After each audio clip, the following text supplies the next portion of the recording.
Bismillahirrahmanirrahim. Assalamualaikum warahmatullahi wabarakatuh. Terima kasih kepada rakan media bersama saya yang berhormat Datuk Rasul, Yang Wala Menteri, yang saya hormati Datuk Setiausaha Kerajaan Negeri, yang berhormat Datuk Alias, Esko Kerajaan untuk Kesihatan, yang berhormat Ahli Dewan Undangan Negeri, Saifuddin Harun, Pengarah Kesihatan, badan daripada Papsma, dan seluruh tuan-tuan dan puan-puan. Sebagaimana yang sama-sama kita tahu, hari ini adalah hari kita melancarkan pusat suntikan di masjid sebagai satu model yang kedua selepas Gula Gading. Dan antara tujuannya ialah supaya kita membawa vaksin ini ke hati masyarakat. Dan kita tahu bahawa masyarakat amat dekat dengan masjid dan lain-lain juga pusat komuniti yang hampir dengan masyarakat. InsyaAllah kita akan bawa, kerana kita tahu fungsi tempat seperti masjid ini bukan untuk sembahyang tetapi menjadi center kepada sebuah masyarakat. Dan insyaAllah selepas ini bersama dengan Papsma dan juga dengan entiti lain seperti UNIZA dan sebagainya, kita akan terus melebarkan capaian pusat suntikan ini ke tempat-tempat lain, termasuk di luar bandar. Di masjid kita akan perbanyakkan lagi, dan lain-lain pusat komuniti di luar-luar bandar, termasuklah kawasan orang asli. Dan untuk itu sebenarnya kita memang sangat memerlukan kerjasama daripada semua pihak, termasuklah internet provider, internet service provider yang menyediakan liputan, kerana kita tahu bahawa untuk melaksanakan proses vaksinasi secara berkesan kita memerlukan capaian internet yang baik. Dan mungkin kalau kita pergi kawasan luar bandar itu kita perlukan CSR daripada internet service provider ini. Untuk makluman semua, di negeri Terengganu ini buat masa ini peratus pendaftaran seluruh negeri adalah pada kadar 55.6%, dan daerah yang paling tinggi adalah daerah Kuala Terengganu, iaitu 63.1% buat masa ini, dan number keep on increasing. Kuala Terengganu yang tempat yang pertama masih lagi teramai 63%, Semarang tempat yang kedua, dan tempat yang ketiga adalah di Kemaman 59%.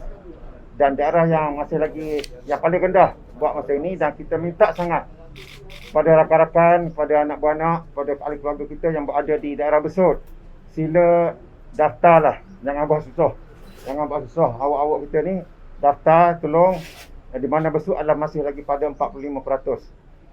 Yang kedua rendah ialah di Setiu 45.7%. Jadi minta kita usaha lebih lagi. InsyaAllah kerajaan negeri akan buat apa juga untuk memastikan sebanyak mungkin rakyat negeri Terengganu ini dapat menerima suntikan vaksin. Lagi cepat kita boleh suntik, lagi cepat kita nak kejar sebelum monsun datang, sebelum musim terkujuh. InsyaAllah kita dapat keluar daripada cengkaman pandemik ini secepat mungkin. Untuk pengetahuan semua, Alhamdulillah negeri Terengganu dari segi penggunaan vaksin, kalau datang 10, berapa peratus kita guna? Kita ini negeri yang kedua tertinggi di Malaysia penggunaannya, iaitu 95%. Yang pertama adalah Perlis 96%. Dan kita ni maknanya sampai 10 kita nak guna sebanyak mungkin. Ada tempat negeri-negeri lain yang untuk masalah whatever reason yang dia orang hadapi, ada yang 75%, ada 76%. Jadi untuk itu saya mengucapkan tahniah kepada semua petugas-petugas kita, Jabatan Kesihatan dan lain-lain agensi yang telah betul-betul memastikan apa yang sampai pada kita guna dengan sebanyak mungkin. Dos 1, dos 2 untuk berbanding herd immunity. Okey, jadi untuk kita capai herd immunity di negeri Terengganu ini iaitu 80%, kita perlu suntik seramai 800,000 orang. Tak banyak sebenarnya, tak ramai. Kalau kita buat semua kerja, insya-Allah kita mampu untuk capai. Dan buat masa ini kita adalah pada kadar 16%. 15.33%. Jadi untuk pengetahuan semua, salah satu daripada 3 perkara yang ditentukan oleh Majlis Keselamatan Negara untuk menentukan kita boleh keluar atau tidak daripada fasa 1 ini pada fasa 2, pada fasa berikutnya, fasa keempat lah, fasa yang paling bebas, yang tak perlu apa-apa dah. Kita nak keluar daripada satu fasa kepada satu fasa yang lain ni, ada 3 threshold indicator. Yang pertama ialah peratusan kita suntik untuk rakyat. Kita pada 15%. Yang kedua ialah katil di hospital.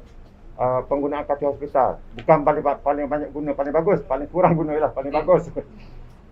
Dan yang ketiga ialah bilangan kes setiap hari. Jadi alhamdulillah, bilangan kes kita sudah baik. Dari segi peratusan pun kita meningkat dengan baik. Dan penggunaan katil hospital pun pada kadar yang munasabah dan masih lagi terkawal. InsyaAllah kalau kita buat kerja, kita dapat keluar lebih awal daripada negeri-negeri yang lain. InsyaAllah. Jadi saya rasa itu saja yang saya nak sampaikan. Kalau ada apa-apa soalan. Datuk Sri, lawatan YBKJ hari tu, so saya just nak confirm berapa banyak dos yang kita terima untuk Terengganu? Bermula pada bulan Julai, oleh kerana jelah dia kata, walaupun kita kata kita nak, kalau boleh hari bila mesyuarat dia dengan dia hari ni, besok nak terus. Tapi pengurusan perlu dibuat untuk diatur, sebab semua negeri-negeri pun perlu kerjasama. Tapi alhamdulillah kita sudah mencapai kelulusan daripada CITF dan daripada Yang Berhormat Menteri sendiri bahawa bermula pada bulan Julai, mungkin minggu yang selesai minggu pertama, masuk minggu kedua, insyaAllah akan sampai 390,000 untuk tempoh sebulan, untuk bulan Julai insyaAllah. Jadi selepas itu, kalau 2 bulan setengah tu, insyaAllah kita boleh capai 80% untuk seluruh rakyat negeri Terengganu yang perlu divaksinasi. Maknanya Datuk Sri memang jumlah vaksin tu mencukupi. Kalau ikut masjid sendiri ni pun, kita target 1 don 1 masjid dah untuk PPB masjid kan. Maknanya sebab kata difahamkan kata 16,000 untuk masjid saja, memang cukup ke? Buat masa ni memanglah untuk sehari dua ni kita ada kekurangan lagi. Tapi kita buat segala perancangan dahulu. Bila masuk bulan Julai, masuk dah habis minggu pertama bulan Julai, kita bersedia untuk terima, insyaAllah pada waktu tu kita akan capai, insyaAllah kita akan mampu. Okey. Okey, Datuk Sri, PPB dah draft through, kita baru ada satu kan dekat Bukit Payung. So untuk administrasi kelompok tu ada nak tambah lagi ke? InsyaAllah, insyaAllah. Dan kita ada beberapa cadangan daripada pelbagai pihak, dan insyaAllah kita akan pertimbang dan tengok dari segi kesesuaian tempat dan segala faktor lah, insyaAllah dia akan ada lagi. Dan untuk ini mungkin kita perlu juga kerjasama dan bantuan CSR daripada pihak-pihak swasta untuk bantu menyediakan ruang, untuk menyediakan perkara-perkara yang perlulah. Datuk Sri, untuk daerah-daerah yang kurang pendaftaran vaksin tu, mungkin ada insentif sikit ke, nak bagi sanggup hati ke untuk dia galakkan untuk don tertinggi ke macam yang Hulu buat ke, ada ke insentif negeri? Yalah, kalau saya rasa pertama kita perlu tanamkan dalam pemikiran mereka bahawa kita bagi vaksin ni memang mereka dapat secara percuma. Dah bukan harga RM1, RM2.